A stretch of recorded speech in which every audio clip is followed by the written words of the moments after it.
Mukunda jewellery మొట్టమొదటి factory outlet హనుమకొండలోనే అతిపెద్ద jewellery mart December 14న గొప్ప ప్రారంభం.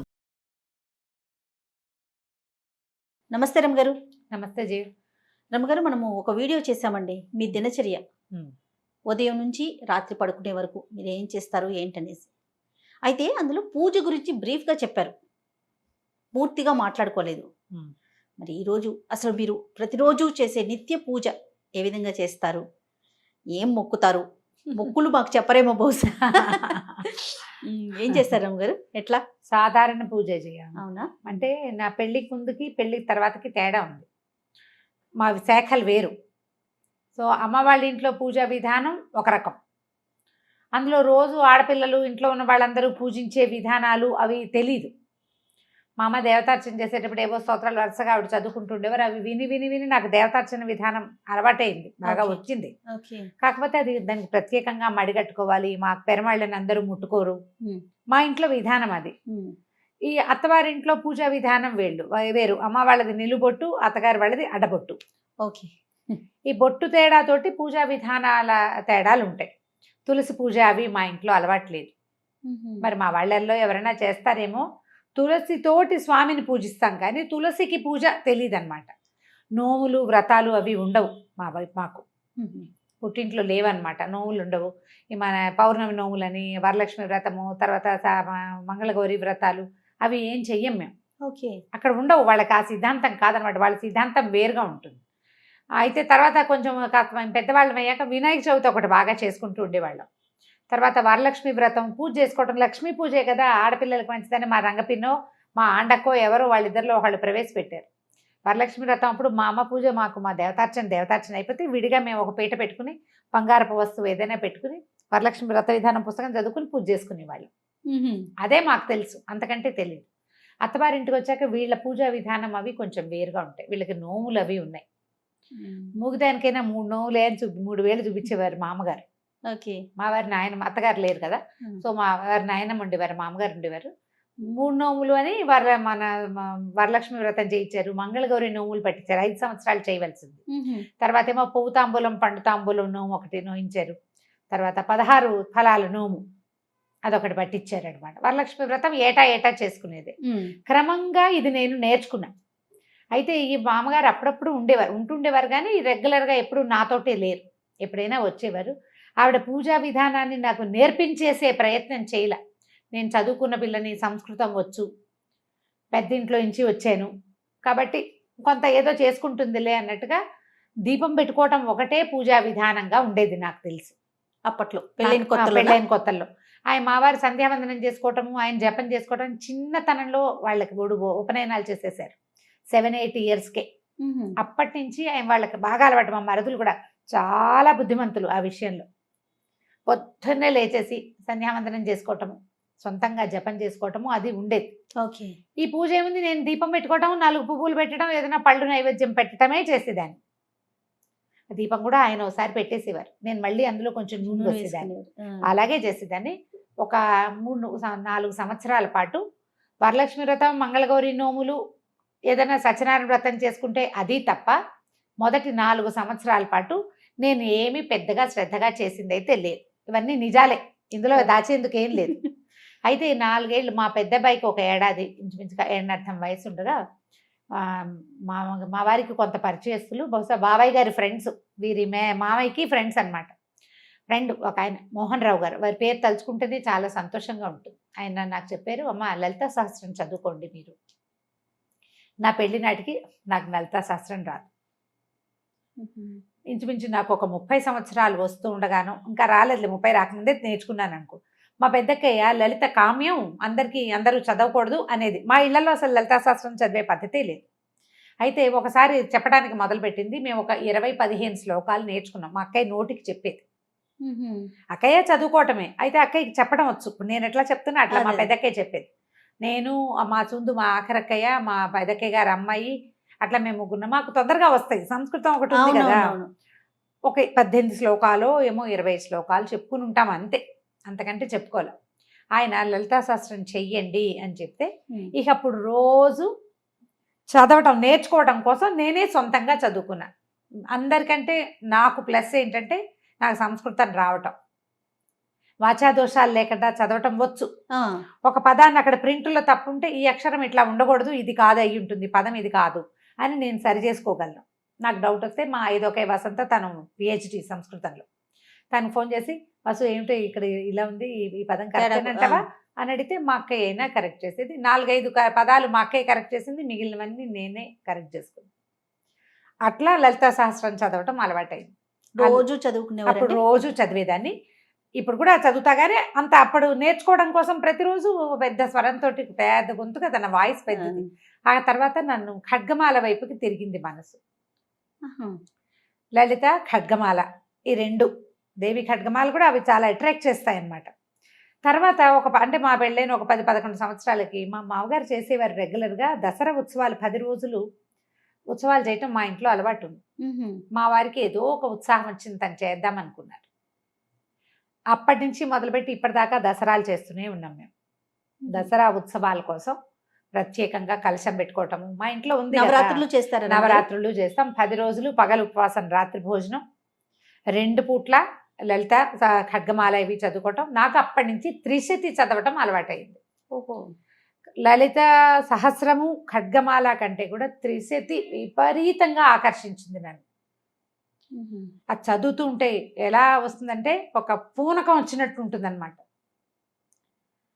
అసలు అమ్మవారి యొక్క ఆవిడ యొక్క శక్తి ఒక్కొక్క పదంలో తెలుస్తూ ఉంటుంది. అర్థం అవ్వటం ఎంత ప్లస్ అంటే, నేను భగవంతుడికి కొన్ని లక్షల సార్లు నమస్కారం చేసుకున్నా. నన్ను ఒక సంప్రదాయ సంస్కృత పండితుల ఇంట్లో పుట్టించి ఈ పదాలకి అర్థం తెలుసుకోగలిగే మాత్రపు ప్రజ్ఞని నాకు పెట్టినందుకు, నా పూర్వజన్మ కర్మ ఫలితం వల్ల, భగవంతుడి అపార కృపాకటాక్షాల వల్లే అది కుదిరింది. ఆ పదాల అర్థం తెలిస్తే ఆ శక్తిలోకి మనం ప్రవేశిస్తున్న భావన వస్తుంది జయ. అవునమ్మా, అవును. స్పెల్లోకి మనం వెళ్ళాలి లోపలికి, ఆ వెళ్ళగలిగే అవకాశం లభించింది. అట్లా ఈ లలిత మొదలుపెట్టిన దగ్గర నుంచి నాకు నిత్య గౌరీ పూజా విధానం ప్రాక్టీస్ చేశాను నేను. మా వాడికి, మా పెద్ద అబ్బాయికి 2 ఏళ్ళు అంటే ఇప్పటికి ఇంచుమించుగా ఒక 23 సంవత్సరాల నుంచి నిత్యము గౌరీ పూజ, షోడశోపచారాలు గబగబ గబగబా చేసేసుకుంటా. శుక్రవారం మాత్రం లక్ష్మీ పూజ. ఇది ప్రాక్టీస్ అయింది. అప్పటి నుంచి చేస్తూనే ఉన్నా. మామూలుగా నాకు స్తోత్రాలు అవి చాలా అలవాటున్నాయి. దీంతో పాటు ఇంకొక విషయం ఏం చెప్పాలంటే, సమాశ్రయణం అంటారు వైష్ణవులలో, అదొక విధానం. అంటే శ్రీ వైష్ణవ పూజా విధానంలో ఈ శంఖ చక్రాలు వేస్తారు భుజాల మీద. ఎవరికైనా శ్రీ వైష్ణవం ఇవ్వచ్చు అలాంటివి వినుంటారు కదా. అవునమ్మా. నాకు కూడా సమాశ్రయణం అయింది. నా పెళ్లికి ముందే చేశారు. అప్పుడు స్వామివారు ఒక అవకాశం ఇలా చెయ్యండి అని చెప్తే, మా అమ్మ మా ఇంట్లో ఎవరిదో సమాశ్రయణాలు జరుగుతున్నప్పుడు, నాకు వివాహానికి ముందే జరిగింది. సాధారణంగా వివాహం అయ్యాక చేస్తారు. మరి భగవంతుడు నాకు ఆయన నా మీద చూపించిన అపార కృపాకటాక్షాల్లో అది కూడా ఒకటి. అది అవ్వటం వల్ల నేను ఇంకా వేరే ఏ మంత్రోపదేశము తీసుకోలేదు. అష్టాక్షరి ఉపదేశం నాకు వివాహాత్ పూర్వమే ఉంది. నేను శాఖ మారిన నారాయణమూర్తి నాతోటే ఉన్నాడు. ఆయన నన్ను వదిలిపెట్టల. ఈ రోజువారీ పూజా విధానం ఇవన్నీ చేసిన ద్వయమంత్రం లేకుండా, అష్టాక్షరి లేకుండా నా రోజు గడవదు. దానికి గురు పరంపర చెప్పుకోవటం, రూపం ధరించడం, బొట్టు పెట్టుకోవటం అవి చేయటల్లా. వీరు విధానం వేరు కదా. దాని మీద తగాదాలు వాటికి వెళ్ళడం. నారాయణుడు నాతోటి ఉన్నాడు, బొట్టులో ఉండక్కర్లేదని భావించాను నేను. ఇది ఇప్పుడు ఎవరికైనా సమాధానం చెప్పాల్సిన అవసరం కూడా లేదు కదా. మీకు సొంత విషయం కదా, నా సొంత విషయం. మా అమ్మ వాళ్ళు పెద్దగా అభ్యంతర పెట్టలేదు. నేను నా అష్టాక్షరి తీసుకున్నా, మా వారికి నేను చేసుకునేది అది నాదే, నేను ఎవరికి చెప్పక్కర్లేదు. ఇప్పుడు ముఖతః చెప్తున్నాను కానీ తెలుసు వాళ్ళకు కూడా. నేను అష్టాక్షరి చేసుకుంటా తప్పకుండా. ఒక 108 ఖచ్చితంగా మాలతోటి జపం చేసుకున్నాక అప్పుడు వేరే పని చేసుకుంటాను. ఎంత పరిగెడుతున్నా ఇవి 2 మాత్రం ఇది తప్ప. ఆ స్నానం చేసి నేనేం చేస్తాను, నేను చదువుకునే స్తోత్రాలు నాకేంటంటే మా ఇంట్లో అలవాటు ఉన్నవి కొన్ని ఉన్నాయి రెగ్యులర్గా చేసేవి. పంచాయుధ స్తోత్రము, తర్వాత ఏమో వెంకటేశ్వర సుప్రభాతము, ప్రపత్తి స్తోత్రము. సుప్రభాతాలు రోజు చదవను, శనివారం మాత్రమే సుప్రభాతం చదువుతా. ప్రపత్తి స్తోత్రాలు రోజువారి గడగడ వెళ్ళిపోతాయి. అవి అలవాటు అయిపోయింది చిన్నప్పటి నుంచి. ముందు నుంచి వచ్చు అవి నాకేంటంటే ఇప్పుడు రావట్లేదు జయ. ఇదివరకు ఎవరైనా 4-5 రోజులు వరుసగా చదివితే తర్వాత నాకు వచ్చేసేవి. మా అమ్మగారు చదివే రామరక్ష స్తోత్రం అవన్నీ మా అమ్మ చదువుకునేది. ఇవన్నీ రావటంతో స్నానం చేసి నేను దేవుడి దగ్గరికి వెళ్ళే లోపల కుదిరితే ఉచ్చేశ్రవంతో పెద్ద సౌండ్, లేకపోతే నోట్లో అయినా వరుసగా గణేష పంచరత్నాలు, తర్వాత ఏమో సుబ్రహ్మణ్యాష్టకము, తర్వాత ఏమో వెంకటేశ్వర కరావలంబము, ఈ 3 లైన్. ఈ 3 చదివాక పంచాయుధ స్తోత్రం. పంచాయతీ స్తోత్రం బాగా చిన్నప్పటి నుంచి అలవాటు, పంచాయతీ స్తోత్రం చదువుకోవటం. ఆ తర్వాత స్వామివారిది సుప్రభాతాలు, ఇవి ఈ లైను, ఇవి ఒక 3. వీటితో పాటు రామరక్షా స్తోత్రం బాగా ఇష్టం. రామరక్షా స్తోత్రం, కాలభైరవాష్టకం అప్పుడప్పుడు చదువుతాను. దక్షిణామూర్తి స్తోత్రం చాలా ఇష్టం నాకు. దక్షిణామూర్తి, ఈ మొత్తం ఇన్ని స్తోత్రాలు కలిపి అటు ఇటుగా నేను అక్కడే కూర్చుంటే ఒక 20 నిమిషాలు 25 నిమిషాలు పడుతుంది నాకు కూర్చుని ఉంటే. ఖాళీగా అలవాటు ఉంది కదా, కంఠస్థం అలవాటు ఉంది కాబట్టి అక్కడ కూర్చోక్కర్లేదు, పని చేసుకుంటూ ఇవి చదివేసుకుంటా. అక్కడి నుంచి దేవుడి దగ్గర కూర్చున్నప్పుడు దీపారాధన చేయటం, పువ్వులు తెచ్చుకోవటం. అంటే బయట నుంచి కొనుక్కొచ్చిన పువ్వులని ఇప్పుడున్న నేను కొత్తగా వెళ్ళే 5-6 సంవత్సరాల క్రితం ఇల్లు తీసుకున్నాం. అక్కడ ఏంటంటే కింద కాసిన మొక్కలు ఉన్నాయి, ఏవో పువ్వులు వస్తాయి. నా అదృష్టం ఏంటంటే భగవంతుడు నాకు తోడబుట్టిన వాళ్ళని ఎంతమందిని ఇచ్చాడో అలా ప్రేమగా నాతో ఉండే వాళ్ళని కూడా కొంతమందిని ఇచ్చాడు. కింద ఫ్లోర్ లో ఉండే జ్ఞానశ్రీయే ప్రతిరోజు పువ్వులకు వచ్చి నాకు తెచ్చిస్తుంది, పంపిస్తుంది, పట్టుకొచ్చిస్తుంది. 90% తనే తెచ్చిస్తుంది. గ్రేట్. ఒక్కొక్కళ్ళని అట్లా ప్లస్ చేస్తాడు. ప్లస్ పువ్వులు పట్టుకొస్తుంది, ఏమైనా కొన్న పువ్వులు చామంతులు అవి ఉంటే అవి పెట్టుకుంటే పువ్వులు పెట్టుకోవటం, ఈ వరుస లైన్ అంతా చదువుకోవటం. ఖడ్గమాల కూడా చదివేస్తే అక్కడక్కడ ఖడ్గమాలే వెళ్ళిపోతుంది. శుక్రవారాలు నేను ఇంట్లో ఉన్నప్పుడు మాత్రం లలిత కానీ త్రిశతి కానీ చదువుకుంటా. దసరాల్లో పూర్తిగా ఇవి 3 వీటిని అలవాటుగా చదవటం అలా ఉంది. సాయంకాలాలు ఏం చేస్తాను, దీపం పెట్టుకుని ఎక్కువ ఏం చేయను. సాయంత్రం తేలిగ్గా 1-2 స్తోత్రాలు చదువుకుంటా. త్రిశతి సాయంత్రం చదివితే ఏంటంటే పగలు పనిచేసిన అలసటంతా పోతుంది జయ. ఏంటో నాకు అవునా అవకాశం దొరుకుతుందా? దొరుకుతుంది అప్పుడప్పుడు, రోజు ఉండదు. ఇప్పుడు నేను ఇక్కడ 7:30 అయిపోయింది అనుకో, నా వల్ల కాదు ఇంకా కూర్చోవటం. పెంద్రాలే వెళ్ళిన రోజున తప్పకుండా చేస్తాను.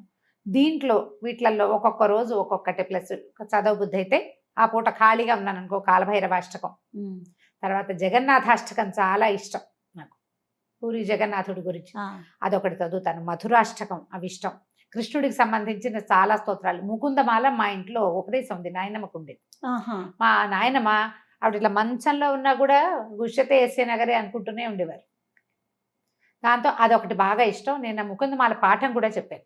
ఓహో, బాగా ఇంట్రెస్టింగ్ గా ఉంటుంది ముకుందమాల కూడా. అది కూడా అసలు ఎట్లా కృష్ణుడిలోకి మనని తీసుకెళ్ళిపోతుందంటే అర్థం కావాలి. ఇక్కడ ప్రధాన అంశం ఏంటంటే రమ్మగారు, మీకు వాటి భావం తెలియటం, దాని వలన పూర్తిగా ఇన్వాల్వ్ అయిపోతారు, దాని లోపలికి వెళ్ళిపోగలుగుతారు కదండి. నిజంగా అది చెప్తున్నాగా, లక్షల సార్లు కృతజ్ఞతలు చెప్పుకున్నా భగవంతుడికి అసలు అది తీరదన్నమాట. ఉన్నావు నాయన, అందుకని ఇప్పుడు లేకపోతే అంత అవకాశం అందరికీ లభించదు. అవునవును అవును. ఆ లభించటం, దాంతో పాటు నాకు భక్తి ఉండటం, ప్రధానంగా భగవంతుడి మీద ఆసక్తి ఉండటం. ఎంత హడావిడిలో ఉన్నా ఏదో ఒకటి. ఇప్పుడు నేను బజార్ ప్రయాణంలో కూడా నేను చదువుకుంటారు. ప్రయాణం ఒకవేళ నేను ఇంటి దగ్గర ఏం చదువుకునేందుకు అవకాశం లేక అలా పరిగెత్తుకుంటూ రావాల్సి వచ్చినప్పుడు మా టీవీకి వెళ్ళినా కూడా అక్కడ కారులో చదువుకుంటా మొత్తం స్తోత్రాలు. పువ్వులు వేసి గబగబా ఈ పూజ చేసేసి అక్కడి నుంచి ఈ స్తోత్రాలన్నీ రెగ్యులర్ గా ప్రతిరోజు. నిత్య నైవేద్యాలు ఏమైనా పెట్టుకుంటారా రమ్మగారు? అలా మా దగ్గర ఏంటంటే నేను ఇంట్లోనే ఉంటే ఏదైనా చేసి పెట్టుకుంటాను జయ. ఇంట్లో లేకపోతే ఎక్కువగా మేము పెట్టేవైతే పాలు పళ్ళే. ఓహో, మా వారికి ఆయన పూజ అయింది కదా, తన పూజ వేరు అది వేరు. ఆయన అంటే ఒకే చోట దేవతార్చన ఉన్నప్పటికీ ఆయన పద్ధతి విధానాలు వేరు. ఆయన రెగ్యులర్ గా చేసేసుకుంటారు. ఆయన పంచాయతనం ఉంది మా ఇంట్లో, శివ పంచాయతనం ఉంది. ఆయన అభిషేకం చేసుకోవటము, నైవేద్యం పెట్టుకోవటము. అయితే ఈ పంచాయతనాల్లో కూడా మరి అన్నం నివేదన పెట్టాలని కొంతమంది చెప్తారు, కానీ మాకేంటి ఇంట్లో పెద్దవాళ్ళు చెప్పేదాన్ని పాటిస్తాం. అలా కాదు, ఇలా పెట్టండి, అలాగే చేయక్కర్లేదు. కాబట్టి ఇక మడి కట్టుకుని అన్నం వండి పెట్టాలి లేవు. దసరాలు, నవరాత్రుల్లో, తర్వాత వినాయక చవితి, ఇవన్నిటికీ మడితో వండుకునే అలవాటే ఉంది మాకు. రోజు వారడి లేదు.